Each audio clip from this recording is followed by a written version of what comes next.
Today I wanted to share with you one of my favorite stories. It's called The Three Little Pigs. It's a really fun story to act out at home, and after we're reading it, I'll show you how I acted it out with some blocks. Here it is. It's called The Three Little Pigs, and this one is by Patricia Siebert. There's lots of different authors that wrote The Three Little Pigs. Once upon a time, there were three little pigs. They were curious little pigs and eager to learn more about the big, wide world. One bright summer morning, they packed their bags and set off together. The three little pigs enjoyed being out on their own. On many a sunny day, they shared a picnic with all their new friends. Sometimes they played hide and seek all morning and then took a nap in the shade during the hot afternoon. The long summer days grew shorter. Many of the pigs' friends started to prepare for the colder days ahead. The little pigs realized they needed a house that would be warm and safe, just like the one they had left. "I have an idea," said one of the pigs. "We can each build our own house. Then we can have fun visiting each other." The first little pig was excited. "I want to build my house as fast as I can," he thought. He grabbed the first thing he saw, some straw from a nearby field, and set to work. He did not spend much time planning his new straw house. Instead, he started building right away. After a short time, the house was finished.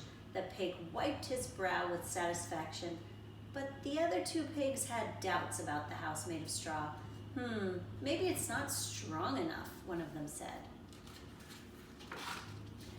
The second little pig thought, "What can I use that will be better than straw?" He gathered up the strongest, straightest sticks he could find. He lashed some of the sticks together and built a frame. Then he tied the sticks to the frame to make walls. Finally, the second little pig wiped his brow with satisfaction. "Whew, a job well done," he thought. Meanwhile, the third pig said, "It's very nice, but I don't think it's strong enough." So the third little pig searched everywhere. "What can I find that will be better than sticks?" he wondered. He came across a tumble-down building. There were old bricks all around it. He decided they would be just right for his house. The third little pig set to work. Brick by brick, his house took shape. It took a long time, but the pig finished his sturdy house. He wiped his brow, quite satisfied with his handiwork. The two other little pigs shook their heads. They were not sure this one little house was worth all that hard work. After each pig had built his own little house, they had time to play. One day, when they were out having fun, they happened across some wolf tracks. When the pigs saw that a wolf had been nearby, they all ran home and locked their houses up tight. Soon enough, the wolf appeared at the door of the first little pig's house. The straw house shone in the golden sunlight. little pig, let me in," said the wolf. "No, not by the hair of my chinny chin chin," said the pig.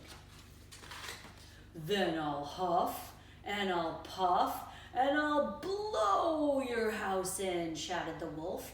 And with a big huff and puff, the wolf blew down the house of straw.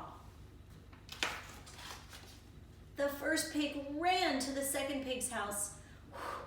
Right after they closed and locked the door, the wolf appeared.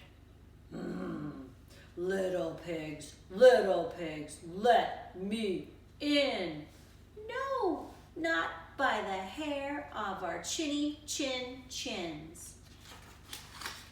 "Then I'll huff and I'll puff and I'll blow your house in," shouted the wolf. And with a tremendous huff and puff, the wolf blew down the house of sticks.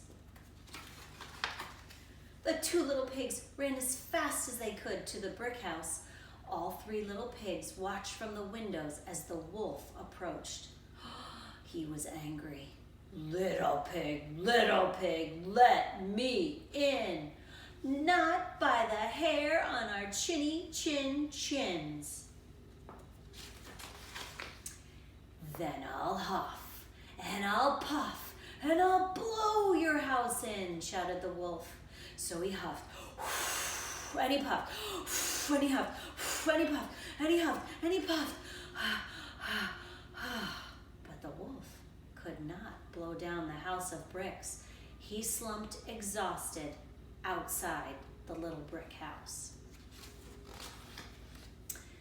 After resting a bit, the wolf came up with a new plan. The three little pigs guessed what he might do, so they began to light a blazing fire in the fireplace. Just as the pig had guessed, the wolf climbed down the chimney. Before he could reach the bottom, youch! His tail caught fire. Youch, youch, youch, youch, youch, youch, youch, youch. The wolf could not pull himself up and out of that chimney fast enough. He raced away in a panic. The three little pigs stood arm in arm in front of the sturdy brick house as they watched the wolf disappear into the distance. From that day forward, he was never seen again, and the pigs lived happily ever after. The end. This is a fun story to tell. Maybe you can try it at home.